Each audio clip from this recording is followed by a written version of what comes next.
What's up guys? Welcome to Light Novel Exposure. Here we talk about all type of light novel and anime. Just a quick warning, these videos contain spoilers from the light novel. So now in this video we will review what happened next. Before we will proceed, please like, subscribe to my channel and hit the notification bell. Now without further ado, let's proceed with the video. Today we're going to talk about High School DxD Season 5 Episode 7. Kind of person is coming? And by the sounds of it, this person is coming with the Valley team. While holding doubts and uneasiness, the next morning we ended up meeting it. The next morning, when I went out the door while having my heartbeat going fast since the doorbell rang. The person standing in front of the door is a skinny girl wearing a black gothic Lolita costume. I was familiar with her. No, there's no way that I could forget it. There's no way in hell I would. That girl just let one sentence out of her mouth. It has been a while, Diedrich. I took a step back and pointed my finger at it. Ophis. My scream was so loud that it echoed throughout the house. How can this be? Being shocked can't express my state right now. It's not something that I was predicting. It's not a joke. It's a shocking revelation that could turn heaven and hell around. The group members who were gathered at the entrance all went into battle mode. I also made my gauntlet appear and was in a state where I was deciding whether I should start the countdown for the balance break. Of course we would. She is the boss of the Chaos Brigade, who has been picking fights with all of the factions. She is like the final boss. It's unfair that she appears here. No, it's not proper that she appears here. She is the strongest being in this world. She is like the final boss of all the factions. And isn't she the infinite of the invincible? So why is she visiting my house, the Hyodo residence? Is my house that famous? Is it an important place that even a final boss would visit? Mystery and doubts were formed from the sudden fact that Ophis appeared, but the feelings of how to respond to this situation get stronger. In that situation, Sensei comes in between us. Hey. I told you yesterday, not to hold killing intent no matter who comes. So no attacking. She also won't attack you. Even if she did, we can't defeat her even if we all fight together. Rias gets enraged at Sensei's words. This is absurd, Azazel. That dragon is the boss of the terrorist group that has been attacking each of the factions.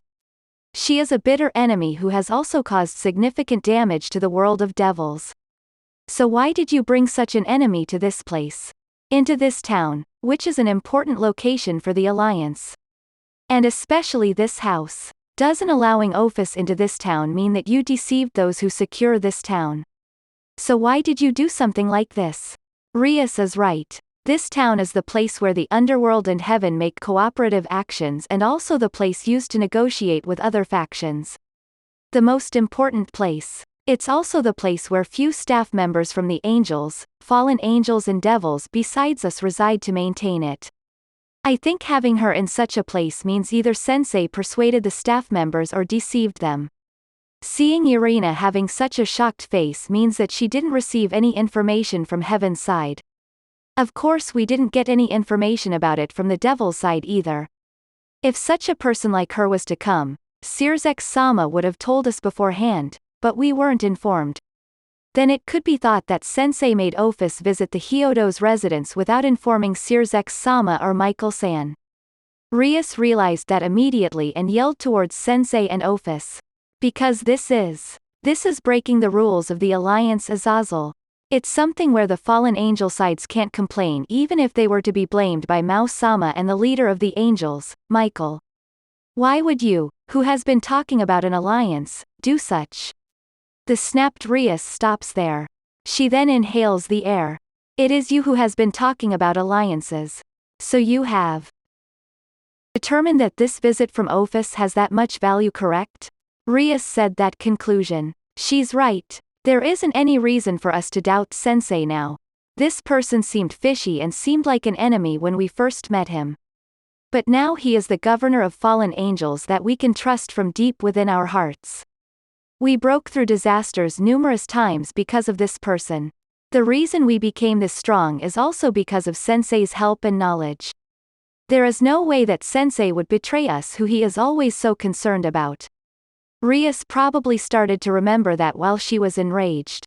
Yeah, I'm sorry, Rias. I have deceived and am still deceiving many people in order for her to come and visit here.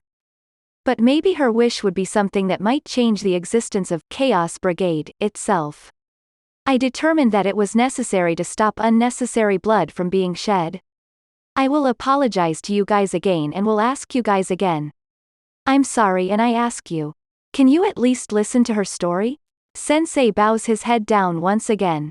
This man who has such a high pride is doing this. It must have magnificent meaning behind this. I will trust Sensei. The reason I'm here like this is thanks to Sensei. I just said that and made my gauntlet disappear. The other group members also looked at each other and put their weapons away. I'm always in the care of Sensei. I want to slash my sword at Ophis this instant, but I will endure it. Zenobia folded her arms and closed her eyes. To allow Ophis in while not informing Michael-sama, personally I don't know what I should do, but there is no other choice but to believe in Rias-san and Azazel-sensei. Irina also affirmed it while having complicated feelings. From where she stands, she should be the one with the most difficulty since she is the representative of the Heavenside staff, but she still affirmed it. It's proof that she believes in Sensei and us. I'm happy to see that. I just have to believe in Aiz-san and Rias Wanisama like I did from the start. I have the same thought as her as well. Asia and Ravel are also fine with it. I also think that Kiba and Gasper who aren't here, Kaneko-chan who is sleeping in her bed, and also Rosweiss-san who returned to Northern Europe temporarily would have the same thoughts as them. Rias made a sigh and then asked Sensei. So then shall I just let her in and give her green tea? Is it only Ophis? What about the Valley team? Asking that, a light was formed in front of the entrance and a small magic circle appeared. The one who appeared from there is the magician from the Valley team, LeFay, who is wearing a cape and pointy hat and a large dog with ash-gray fur. Putting LeFay aside, this ash-colored dog. I remember it. I mean I won't forget this chilling feeling just by looking at it. It became much smaller than before but there is no mistaking it. It's Fenrir, a god-killing wolf that is said to kill and eat God with its fangs. If I remember it went under the Valley team. A magician girl who gave us a polite and gentle introduction. It seems like Fenrir is also attached to her and it isn't giving off any hostility towards us. Even so, it is still a legendary creature so it's still scary enough. Then a glamorous woman appeared from another magic circle. She hugged onto me soon as she appeared. Ah, I can feel the sensation of enormous breasts. Long time no see Sakiryu Tae-chin. Do you still like Opie like always? It is Kaneko-chan's sister, Kuroka. Shit. The sensation of her Opie is great. It's Kuroka. What kind of pairing is this? It doesn't seem like anyone else will be appearing, so is this everyone from the Valley team? Valley and Biko haven't come, so only the female members came? That big golem isn't here, right? Because it's too big and it wouldn't be able to enter the house. There is something that is looking straight at me who is being hugged by Kuroka. It's Ophis. Ophis said one thing. I want to talk. Sensei also persuades me. Drink tea with her. I deceived and lied to other factions in order to make this setting. If this was found out and it goes into a bad direction, my head will get cut off for real. I understand that. I will do it. I will do anything. Even drinking tea with her. To my grandpa in heaven. It seems like I really do get involved in many things. Finally the time for me to drink tea with the ultimate being has come. A strange mixture of members are gathered in the VIP room. We the Gremory team, Kiba and Gasper came but Kaneko-chan is still resting in her room, plus Irina, Ravel, Sensei, and Valley team's LeFay, Fenrir, Kuroka and Ophis who is the center of this meeting. A gathering of those for who it would normally be impossible to meet. Here is your tea. Akeno-san gave green tea to the Valley team members and Ophis while being on alert. LeFay drinks green tea, while Kuroka is eating snacks that go well with tea. Fenrir is sleeping near LeFay. They sure don't have any feeling of being nervous. Kiba also came and is on standby behind me. His expression is the same as usual but he has his senses sharp on alert so he can jump in anytime he wants. Gasper went to Kaneko-chan's place. It seems like he's worried about Kaneko-chan, who is his friend. If he is beside her, Kaneko-chan should calm down to a certain degree. I then whispered into Sensei's ear, who is sitting next to me. So what should I do? An obvious question to ask. Sensei asked us to listen to her story. But I don't know in what manner to progress the conversation. The group members are also here with awkward faces and are feeling nervous. That's because we won't know if an unimaginable battle will occur because of something. If that happens, I think this town will blow up starting from this house. It is certain that we would be annihilated. Then Sensei replies to me, who is nervous. She is interested in you. So answer her if she asks a question. It will be a good opportunity to understand her. Even if you say that. She's the boss of the terrorists and is the ultimate dragon, right? On top of that, she's stronger than Sensei and Sirzex-sama. I won't be able to get rid of this nervousness even if Sensei is beside me. Won't you also die with us if it turns into a battle? She won't do something like going on a rampage. If you compare her to Valley and Cao Cao, she basically has no will towards battle. She won't do something like attacking others besides Great Red. So it means you will be having a conversation with her representing each of the factions in the world. Listen, okay? Just have a good time and have tea with her. Got it. Even if you say that. I could only be confused while scratching my cheek. I mean, I have 2 tests waiting for me, so what are we doing here? There are too many things happening. Is this also the power of Securite that attracts power? It must be. The fact is that she came here because she took an interest in me. So did my power finally attract the ultimate being? It seems like it finally became serious. I made a sigh while thinking like that, and Ophis just stared right at me. I moved my lips and put on a smile and asked. Then what business do you have with me? Smile. I need to smile. I can't be afraid. It's dangerous that a single one of my words can cause trouble for all the factions of the world. I don't want to have my name engraved in history for something weird. Opie Dragon has become the cause for the destruction of the human world. I will cry if something like that gets recorded in the student's textbook in the underworld. Ophis put her mouth onto the tea.